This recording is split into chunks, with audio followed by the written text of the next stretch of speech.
إليك كما أوحينا إلى نوح والنبيين من بعده وأوحينا إلى إبراهيم وإسماعيل وإسحاق ويعقوب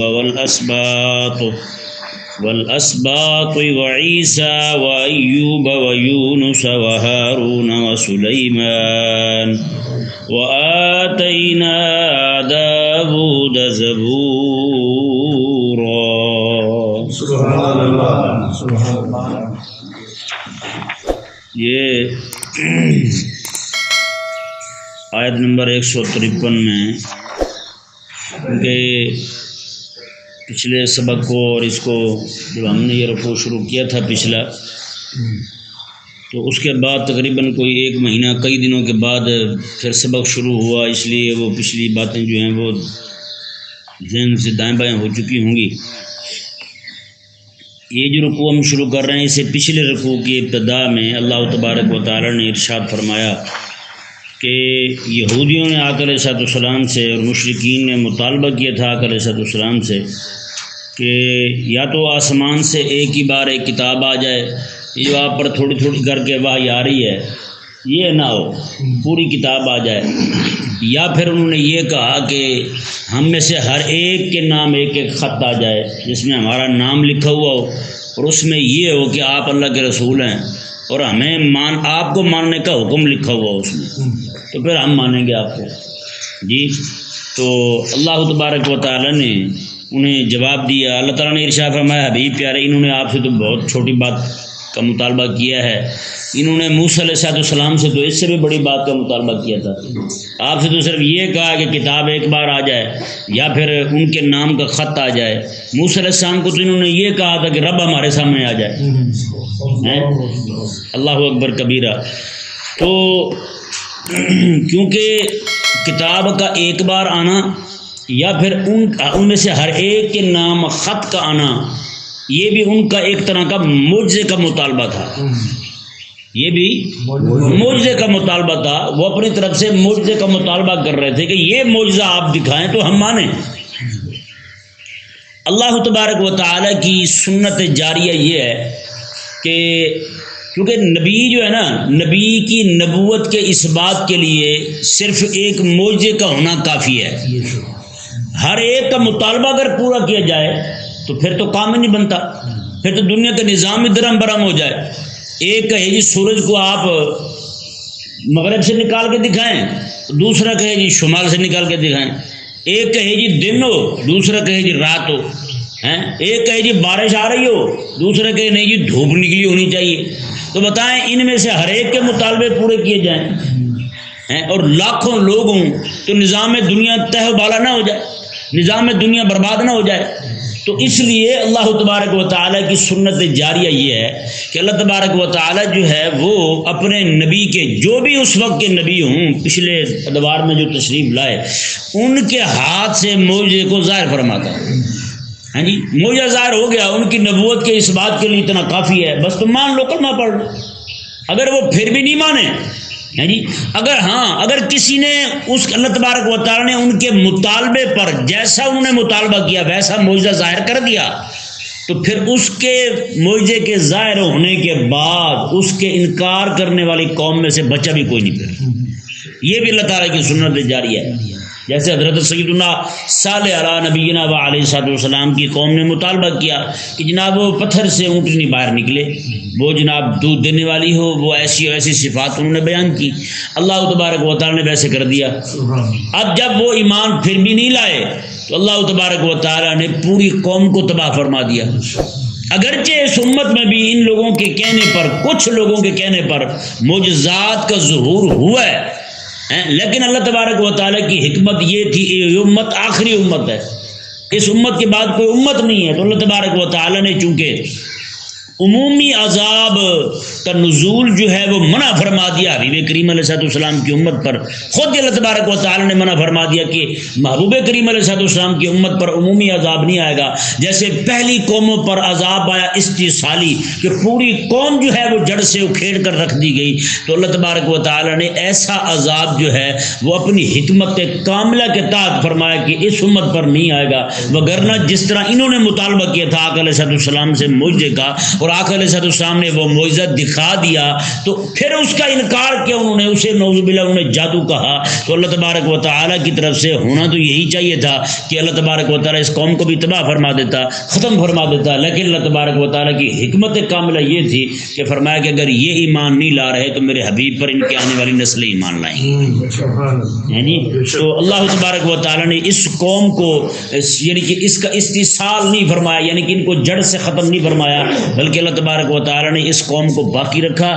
تو معجزات اگرچہ کچھ لوگوں کے کہنے پر وہ بھی کچھ معجزے ان کی مرضی کے مطابق ظاہر کیے گئے. ان کا یعنی آقا علیہ السلام کا اعجاز جو ہے انہیں دکھایا گیا, وگرنہ عمومی طور پر لوگ جو بھی لوگ کہتے وہ پورا کیا جائے, ایسا یہاں بھی نہیں ہوا کہ ہر بندہ جو بھی کہ جیسے لوگوں نے آگے کہا کہ ہم پر پوری کتاب ایک ہی بار آ جائے, میں نہ, انہوں نے کہا جی ہمارے نام تو ختم, میں نہ, انہوں نے کہا جی یہ پہاڑ جو ہے نا یہ سونے کے بن جائیں اور یہاں کھیتیاں اگ جائیں, یہ ہو جائے وہ ہو جائے, میں نہیں پورا کیا گیا ان کا. سمجھ آ گیا مسئلہ. تو اللہ تبارک و تعالیٰ نے یہاں پر انہیں جواب دیتے ہوئے ارشاد فرمایا کہ پہلے جو انبیاء گزرے ہیں ان کے ساتھ بھی لوگوں کا حال یہی تھا, ان کے ساتھ بھی لوگوں نے یہی کیا. اللہ تبارک و تعالیٰ کے کلام کا یہ کلام کو ملاحظہ فرمائیں. اللہ تعالیٰ نے فرمایا انا اوحینا الیک کما اوحینا الی نوح والنبیین من بعد. اللہ تعالیٰ نے ارشاد فرمایا کہ حبیب پیارے, ہم نے وحی کی جیسا کہ آپ کی طرف وحی کی ہم نے, جیسا کہ ہم نے نوح علیہ السلام کی طرف وحی کی, والنبیین من بعد, اور نوح علیہ السلام کے بعد آنے والے انبیاء پر ہم نے وحی کی. حبیب کہہ رہے ہم نے آپ پر بھی وحی کی ہے. اور یہ مزے کی بات دیکھیے, بمائر رب تبارک و تعالیٰ نے نبی سے معجزے کا ظہور صرف اس کی نبوت کے اس بات کے لیے ہوتا ہے. نبی کے آنے کا مقصد جو ہے نا وہ معجزے دکھانا نہیں ہوتا. نبی کے آنے کا مقصد جو ہے نا وہ صرف اور صرف مقصد وحید جو ہے وہ یہی ہے کہ ابشار, تبشیر اور انذار, یعنی کہ نبی جو ہے وہ خطرے سے آگاہ کر دے کہ تم نے اگر کفر کو نہ چھوڑا, تم نے شرک کو نہ چھوڑا, تم نے لادینیت بے دینی کو نہ چھوڑا تو تمہارے لیے جہنم کا عذاب تیار ہے. اور اگر تم جنت اللہ تبارک و تعالیٰ کے احکامات کو مان لو, اس کے حبیب کی مان لو, اطاعت کر لو, تمہارے لیے جنت ہے. یہ اللہ تبارک و تعالیٰ کے ہر نبی کے آنے کا مقصد ہے. ہر نبی کے آنے کا مقصد واحد یہی ہے کہ وہ جناب لوگوں کو خطرے سے آگاہ کریں اور جنت کی خوشخبری سنائیں, یعنی ماننے کی طرف لوگوں کو لائیں, اطاعت کی طرف لائیں اللہ تبارک و تعالیٰ کی, اور جہنم کے عذاب سے ڈرائیں تاکہ لوگ جو ہیں وہ جہنمیوں والے کام چھوڑ دیں, کفر چھوڑ دیں, شرک چھوڑ دیں, الہات چھوڑ دیں, بے دینی چھوڑ دیں, اس طرح کی جو حرکتیں کر رہے ہیں وہ ساری کی ساری چھوڑ دیں. اللہ تبارک و تعالیٰ نے وہی فرمایا انا اوحینا الیک کما اوحینا الی نوح. اللہ تعالیٰ نے فرمایا کہ بے شک ہم نے وحی کی آپ کی طرف حبیب پیارے جیسے کہ ہم نے آپ سے پہلے نوح علیہ السلام پر وحی کی اور ان کے بعد آنے والے نبیوں پر وحی کی. واوحینا الی ابراہیم, اور ہم نے ابراہیم علیہ السلام پر وحی کی, اسماعیل علیہ السلام پر وحی کی, اسحاق علیہ السلام پر, یعقوب علیہ السلام پر. والاسباط یہ ذہن میں رہے, اسباط جو ہے نا یہ اولاد الاولاد کو کہتے ہیں. کسے کہتے ہیں؟ اولاد الاولاد, بیٹے کے جو آگے بیٹے ہوں انہیں کیا کہتے ہیں؟ اسباط. کیا کہتے ہیں؟ اسباط کہتے ہیں. اور فرمایا کہ یعنی پوتے, مراد اس سے یعقوب علیہ السلام کی آگے آنے والی اولاد ہے, کیونکہ یعقوب علیہ السلام کی اولاد پاک میں بہت سارے انبیاء کرام علیہ السلام تشریف لائے, اور ایک روایت کے مطابق تو 70,000 نبی تشریف لائے. 70,000 نبی حضرت یعنی اسحاق علیہ السلام کی اولاد میں سے اور یعقوب علیہ السلام انہی کی اولاد میں سے ہیں. اللہ تبارک و تعالیٰ نے ارشاد میں اور عیسیٰ علیہ السلام پر اور ایوب علیہ السلام پر, یونس علیہ السلام پر, ہارون علیہ السلام پر, سلیمان علیہ السلام پر, وآتینا داؤد الزبور, اور داؤد علیہ السلام کو تو ہم نے بطور خاص زبور بھی عطا فرمائی ہے. یہاں پہ ایک بات جو ہے اللہ تبارک و تعالیٰ نے یہ بھی واضح فرما دیا کہ وہ مسئلہ بعد میں بیان کرتا ہوں, پہلے یہ مسئلہ سماعت فرمائیں کہ اللہ تبارک و تعالیٰ نے چونکہ پہلے نبی جو ہیں وہ تو حضرت آدم علیہ السلام ہیں, لیکن یہاں ذکر نوح علیہ السلام کا ہو رہا ہے. جی انبیاء کا ذکر کیا رب تبارک و تعالیٰ نے نزول وحی کا نزول تو آدم علیہ السلام سے شروع ہو رہا ہے، نہ کہ حضرت نوح علیہ السلام سے۔ باقی بھی انبیاء کا اللہ تبارک و تعالیٰ نے ذکر فرمایا ہے۔ اللہ تبارک و تعالیٰ نے یہ کیوں نہ فرمایا کہ آدم علیہ السلام کی طرف وحی کی ہم نے، پھر نوح علیہ السلام کا ذکر آتا، پھر آگے ذکر آتا۔ وحی کی ابتدا کا ذکر اللہ تبارک و تعالیٰ نے نوح علیہ السلام سے کیا، اس کی کیا وجہ ہے؟ تو یہ ذہن میں رہے مسئلہ کہ آدم علیہ السلام جب تشریف لائے، آدم علیہ السلام کے بعد بھی نوح علیہ السلام سے پہلے بہت سے انبیاء تشریف لائے، حضرت شیس علیہ السلام ہے، اور بھی انبیاء کرام علیہ السلام تشریف لائے ہیں۔ تو یہ ذہن میں رہے جو وہ انبیاء کرام علیہ السلام تشریف لائے ہیں اس وقت اتنے یعنی کہ سخت احکامات نہیں آئے تھے، ان کے زمانے میں اتنی برائی بھی نہ تھی۔ جی صرف اللہ تبارک و تعالیٰ ان کو دنیا میں رہنے کے آداب سکھاتا تھا، یہ تم نے کرنا، یہ کرنا، باقی باہمی معاملات جو ہیں وہ ان کو سکھائے جاتے تھے۔ جیسے اس طرح کی خرابیاں آنی شروع ہو گئی، قابیل نے اپنے بھائی حابیل کو قتل کر دیا، ہیں جی، تو یہ مسئلہ بھی ہو گیا، قتل والا معاملہ بھی ہو گیا، اور پھر اس کا جناب اس کی منگیتر کے ساتھ نکاح کا شوق رکھنا، یعنی یہ ہرس والا معاملہ یہ بھی آ گیا۔ جی تو اس طرح کی چیزیں روکنے کے لیے اللہ تبارک و تعالیٰ انبیاء کرام علیہ السلام کو مبعوث فرماتا تھا۔ باقی معاملہ جو حضرت نوح علیہ السلام کا ہے کہ یہاں پر ان کا ذکر پہلے کیا کہ نوح علیہ السلام کی طرف وحی فرمائی، آدم علیہ السلام کا ذکر نہیں ہے، شیس علیہ السلام کا ذکر نہیں ہے، باقی انبیاء کرام علیہ السلام کا ذکر نہیں ہے۔ اس کی وجہ یہ ہے کہ سب سے پہلے، کیونکہ نوح علیہ السلام کا جب زمانہ شروع ہو رہا ہے، یہ سب سے پہلے نبی نوح علیہ السلام ہے جو کفر اور شرک کی تردید کے لیے تشریف لائے۔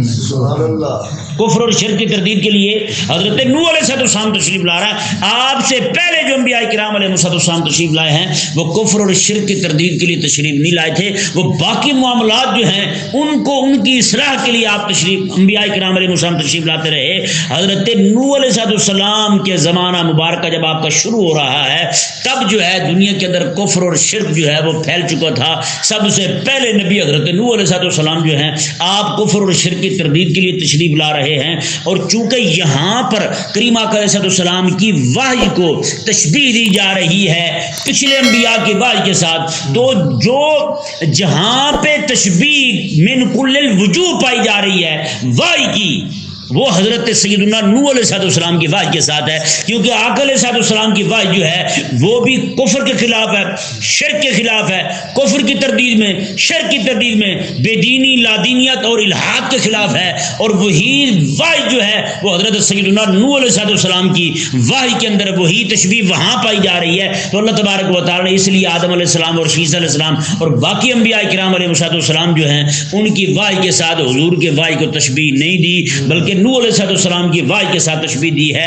اور پوری کائنات ارضی کے رہنے والے لوگوں کو بتا دیا کہ فرمایا کہ میرے حبیب کی وحی نوح علیہ السلام کی وحی کے ساتھ تشابہ اس لیے رکھتی ہے کہ ان کی وحی بھی کفر اور شرک کے خلاف تھی۔ نہیں کیوں کہ نوح علیہ السلام کو بھی جن کا سامنا تھا، وہ بھی آگے سامنے کافر تھے، مشرک تھے، اور میرے حبیب کو بھی جن کا سامنا ہے وہ بھی کافر اور مشرک ہے۔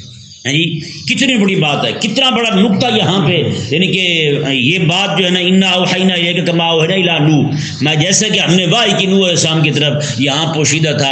اللہ اکبر کبیرہ۔ مطلب یہ ہے کہ جو منہج حضرت نوح علیہ السلام کی دعوت کا تھا وہی منہج میرے حبیب علیہ السلام کی دعوت کا ہے۔ میرے حبیب کا نوح علیہ السلام کا جن کے ساتھ ٹکراؤ تھا انہی کے ساتھ ٹکراؤ میرے حبیب کا ہے، اور یہ ذہن میں رہے جو ٹکراؤ نوح علیہ السلام کا چلا تھا جن لوگوں کے ساتھ، ایسی قوم کے ساتھ، وہی ٹکراؤ میرے حبیب کریم علیہ السلام کے ساتھ رہا، اسی طرح کا ٹکراؤ یہ حضرت سیدنا عیسیٰ علیہ السلام اور امام مہدی رضی اللہ تعالی عنہ و سلام اللہ علیہ ان کی آمد تک، جب تک یہودیت اور نصرانیت اور کفر کلی طور پر دنیا سے ختم نہیں ہو جاتا، یہ ٹکراؤ اسی طرح ہی رہے گا، یہ ٹکراؤ اسی طرح رہے گا، کفر کے خلاف، شرک کے خلاف یہ ہوتا ہی رہے گا اور یہ چلتا ہی رہے گا۔ جیسے کریم آقا علیہ السلام نے ارشاد فرمایا، آقا علیہ السلام نے میں قیامت کے قریب جا کر کے میری امت کے، حضور فرماتے ہیں میری امت کے کچھ قبیلے جو ہیں میں کہ وہ شرک میں مبتلا ہو جائیں گے، شرک میں مبتلا ہو جائیں گے۔ آج آپ دیکھتے ہیں جی عرب لوگ جو ہیں وہ کیسے شرک میں مبتلا ہو رہے ہیں، خود جناب وہاں مندر بنا کے پوری دنیا کے بڑے بڑے مندر وہاں تعمیر ہو رہے ہیں۔ آپ جا کے دیکھیں عرب لوگ جو ہیں وہ کیسے شرک میں اور جناب بت پرستی میں مبتلا ہو رہے ہیں، بڑے بڑے مندر بناتے ہیں، پھر مودی کو بلاتے ہیں، اس سے ان کا افتتاح کرواتے ہیں۔ اور پاکستان میں دیکھ لیں آپ کیسے کیسے لوگ جو ہیں وہ جناب ماتھوں کو تلک لگانا شروع ہو گئے، ہندوانہ رسومات ادھر در آئی ہیں، اور جناب نعوذ باللہ کفریہ شرکیہ جناب وہ ان کے جو شعار تھے اب اس میں کوئی فرق نہیں رہا، اور اوپر سے مولوی بیٹھے ہیں پھر بلے وہ بھی کہتے ہیں منہ میں بلوا کا زمانہ ہے بھائی جی، اب یہ عام ہو گیا لہٰذا اسے بھی اپنا لیں، اسے بھی اپنا لیں، یہ بھی معافی ہو گئی، یہ بھی معافی ہو گئی، یہ بھی کرتے جائیں وہ بھی کرتے جائیں، پھر مسلمانوں کی پہچان کہاں رہے گی؟ مسلمانوں کی جو شخصی پہچان ہے کریم آقا علیہ السلام نے عطا فرمائی ہے وہ کہاں رہے گی بھائی؟ ہر چیز کو تم منہ میں بلوا کے تحت داخل کرتے جا رہے ہو، کیا عقائد میں بھی منہ میں بلوا ہوتا ہے؟ کیا عقیدے میں بھی جناب منہ میں بلوا کے تحت جو ہے تم شامل کر لو گے ان کی چیزوں کو؟ عجیب لوگ ہیں، سمجھ سے بلا در بات ہے۔ یہی مسئلہ ٹائی والا ہے۔ اب ٹائی کا مسئلہ جو ہے اس کا تعلق عقیدے کے ساتھ ہے۔ وہ کہتے ہیں کہ عیسیٰ علیہ السلام کو نعوذ باللہ سولی ہوئی تھی، اس لیے ہم اسی غم میں وہ ٹائی پہنتے ہیں، کہتے ہیں یہ بھی منہ میں بلوا ہو گیا ہے لہذا یہ بھی جائز ہو گیا۔ کیسے جائز ہو گیا؟ اس کا تعلق عقیدے کے ساتھ ہو، کیا عقیدوں میں منہ میں بلوا چلتے ہیں؟ عجیب مولوی بیٹھے ہیں، عجیب نظام ہے ان لوگوں کا، کوئی پتہ نہیں ہے کیا سے کیا کہتے ہیں۔ اور اسی طرح کر کے آپ دیکھ لیں یہ کیک کھانے کا مسئلہ ہے، یہ نعوذ باللہ میلاد شریف پر کیک کاٹتے ہیں، یہ خاص شعار ہے نصرانیوں کا، کیک کاٹنا یہ خاص شعار ہے نصرانیوں کا۔ اب یہ ایسا ڈر آیا ہے ہمارے اندر، جیسے وہ جناب کیک کاٹیں گے، موم بتیاں جلائیں گے، وہ پھر زور زور سے تالیاں بجائیں گے، ہیپی برتھ ڈے پڑھیں گے، وہی حال انہوں نے مسلمانوں نے کر دیا ہے۔ گھر میں ایک ایک بچے کا کیا انہوں نے، پھر رسول اللہ علیہ السلام کا وہی کر دیا، اور اوپر سے ہمارے بیچارے بھولے مولوی بیٹھے ہیں وہ بھی کہتے ہیں اس میں کیا حرج ہے جی؟ حرج نہیں ہے کریں، حرج نہیں ہے، کھانے کی چیز ہے حلال ہے کریں، کیا مطلب؟ اور بھائی کوئی عقیدہ ولا اور برات کا عقیدہ جو ہے بے دینوں سے، وہ برات جو ہے نا وہ صرف لفظی نہیں ہے، وہ اعتقادی برات بھی ہے کہ عقیدے کے طور پر بھی ہم ان سے بری ہیں، کفار سے، مشرکین سے، اور جناب عملی طور پر بھی ہر طرح سے ہمارا ان کے ساتھ جتنا بھی معاملہ ہے نا وہ برات کا ہونا چاہیے۔ لیکن یہ کیا ہے بھائی، ایک ایک چیز ان کی اپناتے جا رہے، کوئی حد نہیں ہے، آ جائے بھائی کوئی حد نہیں ہے، یہ بھی کر لو، کوئی حد نہیں ہے، یہ بھی کر لو۔ کئی کئی بوڑھے ہم نے دیکھے جناب، وہ بھی دیکھی ویڈیو، سفید داڑھی ہے ان کی، ہیپی برتھ ڈے یا رسول اللہ پڑھ رہے ہیں۔ بتائیں یار کچھ تو فرق کرو یار، کچھ تو فرق ہونا چاہیے۔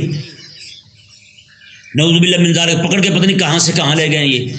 اللہ تبارک و تعالی ہدایت عطا فرمائے۔ یہ فتنے کا دورہ ہے، مولوی ہی حلال کرتے ہیں ایسی چیزیں عوام کے لیے، جب ہم بیان کرتے ہیں تو آگے آ جاتے ہیں لوگ بیچارے بھولے، وہ جی آپ نے کہا یہ حرام ہے، فلانے حضرت تو کہہ رہے ہیں ٹھیک ہے۔ میں نے کہا یار اگر ان بزرگوں کی توجہ نہیں گئی اس طرف تو اس کا مطلب تھوڑی ہے کہ کوئی بندہ پھر سیدھی بات ہی نہ کرے کہ نہیں جی۔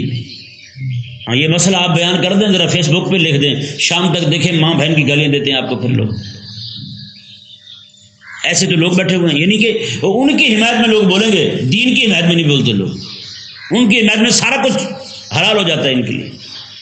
اللہ تبارک و تعالی نے ارشاد فرمایا جی دیکھیں، فرمایا کہ جو وحی کا منہج جو ہے نا، جو وحی کا رخ، جو وحی کا انداز حضرت نوح علیہ السلام کا ہے، وہی انداز میرے حبیب کریم علیہ السلام کے بعد ہے۔ اللہ اکبر۔ اس لیے اللہ تبارک و تعالی نے یہاں حضرت نوح علیہ السلام کا ذکر فرمایا، اور یہاں یہ مسئلہ ذہن میں رہے بھائی، دوست توجہ فرمائیں۔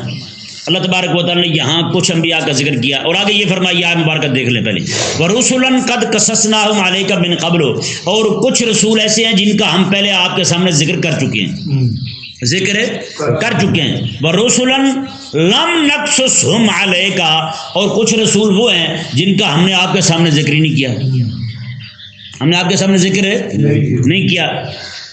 وَكَلَّمَ اللَّهُ مُوسَىٰ تَكْلِيمًا، ہاں موسیٰ علیہ السلام جو ہیں ان کے ساتھ ہم نے پردے کے اندر کلام کیا ہے، بغیر واسطہ فرشتہ کے ہم نے کلام کیا ان کے ساتھ، موسیٰ علیہ السلام کے ساتھ۔ یہاں یہ ذہن میرے مسئلہ، اللہ تبارک و تعالی نے ارشاد فرمایا کہ پورے قرآن میں وحی جو آئی اللہ تبارک و تعالی کی، فرمایا کہ ہم نے سارے رسولوں کا، سارے انبیاء کا ذکر نہیں کیا۔ اب تحدید کرنی، تعیین کرنی کہ انبیاء اتنے ہیں، یہ جائز نہیں ہے۔ سمجھ آیا مسئلہ؟ جیسے ایک روایت جو ہے نا وہ خبر واحد ہے خبر واحد میں یہ آیا ہے کہ اللہ تبارک و تعالیٰ کے انبیاء جو ہیں ان کی تعداد 1,24,000 ہے، اور وہ جو خبر واحد ہے وہ اس درجہ کی نہیں ہے کہ اسے عقیدہ بنایا جائے، یہ عقیدہ ہی بنا لیا جائے کہ تعداد انبیاء کی ہے ہی اتنی، اس سے کم یا زیادہ نہیں ہے۔ اس لیے علماء نے فرمایا کہ جب بھی یہ کہو نا کہ انبیاء کی تعداد اتنی ہے تو میں ساتھ یہ کہو کہ کم و پیش اس سے کم ہوں یا زیادہ ہوں، ہم ہر صورت میں مانتے ہیں۔ یہ نہ ہو کہ انبیاء کی تعداد زیادہ ہو اور ہم کم مان رہے ہوں تو باقی انبیاء کا انکار ہو رہا ہو، یہ بھی کفر ہے۔ اور یہ کہ تعداد کم ہو ہم زیادہ مان رہے ہوں، تعداد کم ہو اور ہم زیادہ مان رہے ہوں، تو اس صورت میں بھی غیر نبی کو نبی ماننا لازم آئے گا۔ جیسے مرزا قادیانی کو نبی ماننا بندے کو کافر کر دیتا ہے، اسی طرح کر کے غیر نبی کو نبی ماننا یہ کہاں کا اسلام، بندے کو مسلمان چھوڑے گا؟ بھائی مسلمان تو نہیں رہے گا بندہ۔ اس لیے یہاں پہ خاص اس معاملے میں، اور یہ ذہن میں رہے رسولوں کے معاملے میں بھی تحدید نہیں کرنی، تعیین نہیں کرنی کہ اتنے ہی رسول ہیں، نہ۔ اور ایک مسئلہ اور بھی اسی طرح کر کے ملائکہ کے معاملے میں بھی تحدید نہیں کر سکتے، تعیین نہیں کر سکتے کہ ملائکہ اتنے ہیں، سمجھا گیا مسئلہ؟ وہاں بھی تعیین نہیں کر سکتے، انبیاء کرام علیہ السلام کے معاملے میں بھی تعیین نہیں کر سکتے کہ اتنے، خاص تحدید نہیں کر سکتے، اور رسولوں کے معاملے میں بھی تحدید نہیں کر سکتے کہ اتنے ہی ہیں، ٹھیک ہے جی؟ تو یہ بہرحال اللہ تبارک و تعالی نے جتنے بھیجے ہیں ہمارا سب پر ایمان ہے، سمجھا گیا مسئلہ؟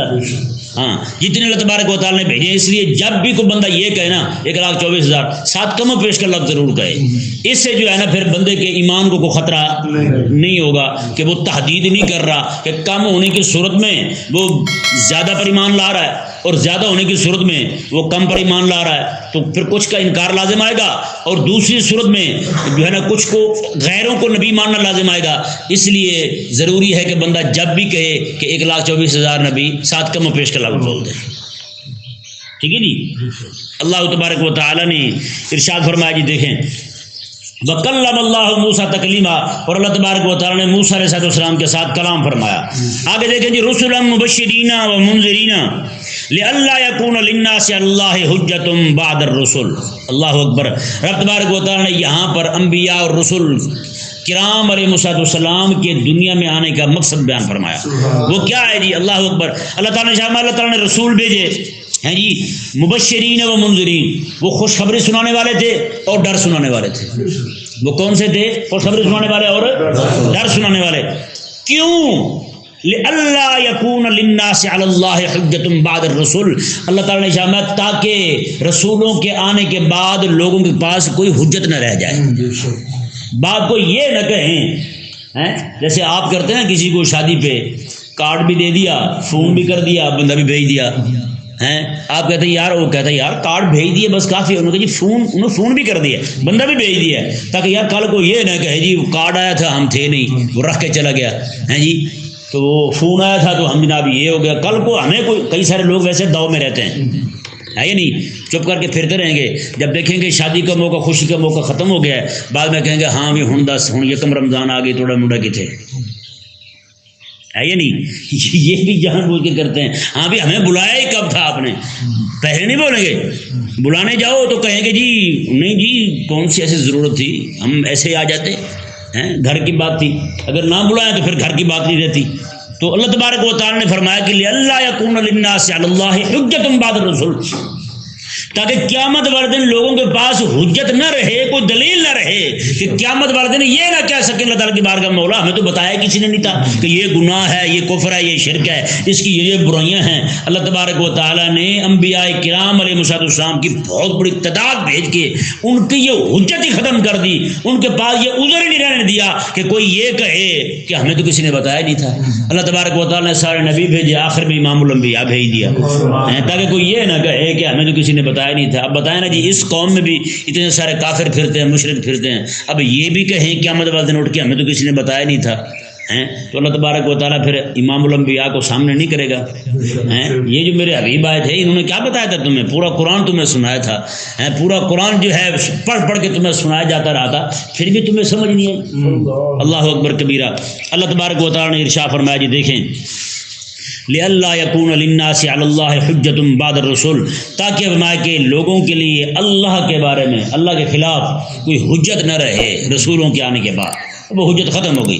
وکان اللہ عزیزا حکیما، اللہ تبارک و تعالی غلبے والا حکمت والا ہے۔ اللہ تبارک و تعالی سمجھنے کی توفیق۔